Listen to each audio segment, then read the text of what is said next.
Malacanang sees nothing wrong if the people vote for candidates who will further help President Aquino's reform agenda. At the same time, the palace expressed its trust in the various measures being taken by the COMELEC in connection with the upcoming midterm elections. More from Rocky Ignacio. Malacanang sees no wrong in case majority of the administration's senatorial bets will win in the coming midterm elections. Deputy Presidential Spokesperson Abigail Valte issued the statement on the alleged fear of a possible yellow Senate as stated by United Nationalist Alliance spokesperson Attorney J.V. Bautista. Valte claimed nobody can dictate on the voters' choice. The fears of a yellow Senate, the people will vote for whoever they want to vote for.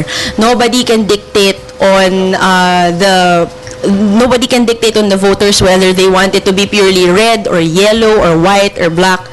It really is up to the voters. Valte clarified that consideration of President Aquino in pushing for a straight vote is to ensure the continuing reforms under the straight path of governance. You look at every election, every side will always say vote straight. Diba? Very common sa atin yun. Kahit sa lokal, ganyan, vote straight. Kasi ganito yung plataforma natin. Vote straight kasi ito po yung reform natin. And there is nothing wrong, at least for the side of the President, to want people to vote for those who will help further his reform agenda. Meanwhile, Malacanang trusted the Commission on Elections for a conduct of a clean and peaceful elections in May. The palace also recognizes the holding of a dialogue between the COMELEC and stakeholders on the campaign rules. Aside from the new airtime limit on the campaign ads, the kapisanan ng mga broadcasters sa Pilipinas questioned a certain provisions that media station should secure first clearance from the COMELEC before interviewing a candidate. I think the COMELEC is perfectly cognizant of the fact that any rules that they promulgate in line with the election should be should be respectful or should be mindful of the rights that are enshrined in the Constitution.